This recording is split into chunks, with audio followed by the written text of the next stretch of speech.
ગાજણવાવ રહીશ સીઆરપીએફ ટ્રેનીને વતનમાં આવતા ગ્રામજનો દ્વારા સ્વાગત કરવામાં આવ્યું। ધાંગધ્રા તાલુકાના ગાજણવાવ ગામના રહીશ ગેલડી ખોડીદાસ કાશીરામભાઈ સીઆરપીએફની ટ્રેનિંગ પૂર્ણ કરીને વતન પરત આવતા ગાજણવાવ ગામના લોકો દ્વારા તેમનું ભવ્ય સ્વાગત કરાયું, જેમાં ગામની દીકરી દ્વારા સીઆરપીએફ જવાન ખોડીદાસનું તિલક કરી ફુલહાર કરી સ્વાગત કરવામાં આવ્યું હતું।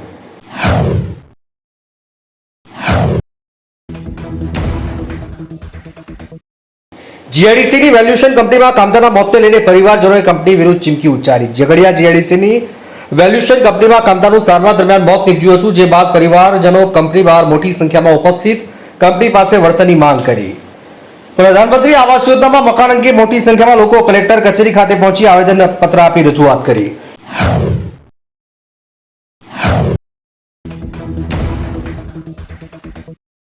ભાવનગર શહેરના સુભાષનગર ખાતે આવેલા પ્રધાનમંત્રી આવાસ યોજનાના 1000 કરતા વધુ મકાનોમાં અનેક ક્ષતિઓ હોય, જે અંગે મોટી સંખ્યામાં લોકો જિલ્લા કલેક્ટર કચેરી ખાતે પહોંચ્યા હતા અને આવેદનપત્ર આપી વેદના રજૂ કરી હતી।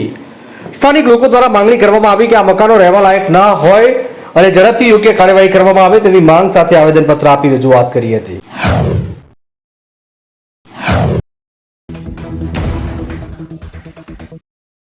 કેસરા ગામે વરસાદી પાણી તેમજ તળાવના પાણી ગામો અને ઘરોમાં ઘૂસી જતા ધારાસભ્યની ઉપસ્થિતિમાં કામગીરી। કેસરા ગામમાં વરસાદી પાણી તેમજ તળાવ ઓવરફ્લો થઈ જતા ગામમાં તેમજ લોકોના ઘરોમાં પાણી ભરાયા। ગામમાં ઇન્દિરાવાસ સરકારી દૂધ મંડળીની આસપાસ અનેક વિસ્તારોમાં પાણી ભરાઈ ગયા, ત્યારે ઘરોમાં પાણી ભરાતા અનેક પરિવારજનો સુરક્ષિત જગ્યાએ સ્થળાંતર પણ કરવામાં આવ્યા। બાલાજી હનુમાન મંદિર જેવા વિવિધ સંસ્થાઓ, સરપંચ તેમજ ગ્રામજનો દ્વારા રહેવા જમવાની વ્યવસ્થા કરાઈ। ધારાસભ્ય અર્જુનસિંહ ચૌહાણ દ્વારા પણ કેસરા ગામે મુલાકાત લઈ જરૂરિયાતોની મદદ કરી હતી।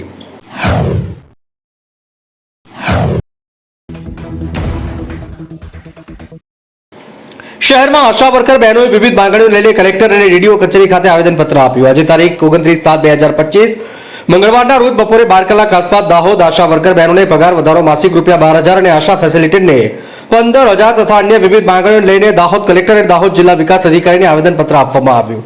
ગુજરાત જનરલ કામદાર એસોસિએશન દ્વારા દાહોદ આશા વર્કર બહેનોને પગાર વધારો અને આશા ફેસિલિટીને પગાર વધારો તથા અન્ય માંગણીઓ લઈને દાહોદ કલેક્ટર અને જિલ્લા વિકાસ અધિકારીની કચેરીએ સૂત્રોચ્ચાર કરીને આવેદનપત્ર આપ્યું।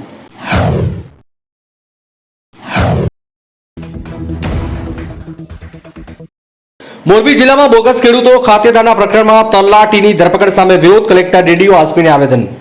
મોરબી જિલ્લાના માળિયા મિયાણા તાલુકાના સરવડ ગામે રહેતા ખેડૂતો બોગસ સોગંદનામા અને બોગસ વારસાઈનામાને આધારે બોગસ ખેડૂત ખાતેદાર બની ગયાના પ્રકરણમાં સીઆઈડીએ ગામના પૂર્વ તલાટી કમ મંત્રીની ધરપકડ કરી, જેના વિરોધમાં મોરબી જિલ્લા તલાટી કમ મંત્રી મહામંડળી દ્વારા ડીડીઓ, એસપી અને કલેક્ટરને આવેદનપત્ર આપવામાં આવ્યું છે।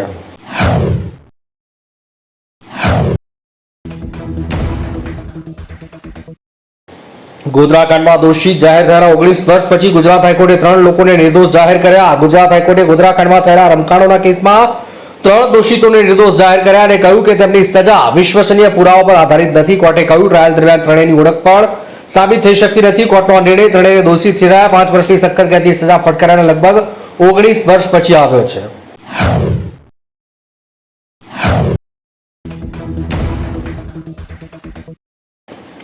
લીલેસરા બાયપાસ પાસે ખાનગી એમ્બ્યુલન્સ અને કન્ટેનર વચ્ચે ટ્રક વચ્ચે સર્જાયો અકસ્માત।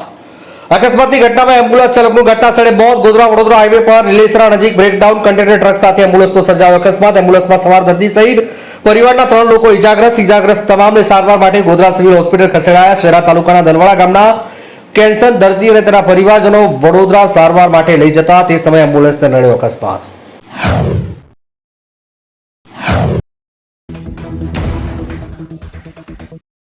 પંચમહાલમાં એમ્બ્યુલન્સનો ભયંકર અકસ્માત, કેન્સર પીડિત મહિલા અને ડ્રાઈવરનું મોત। પંચમહાલ જિલ્લાના ગોધરા નજીક એમ્બ્યુલન્સનો અકસ્માત, પીડિત મહિલા દર્દી અને એમ્બ્યુલન્સના ડ્રાઈવરનું ઘટના સ્થળે મોત થયું, જ્યારે દર્દીના પરિવાર અન્ય 2 વ્યક્તિઓ ઘાયલ થતા તેમને સારવાર માટે હોસ્પિટલ લઈ જવાયા। કેન્સરની સારવાર અર્થે દર્દી દલવાડાથી વડોદરા જતી વખતે એમ્બ્યુલન્સને અકસ્માત નડ્યો। અકસ્માતનું ચોક્કસ કારણ હાલ સામે નથી આવ્યું।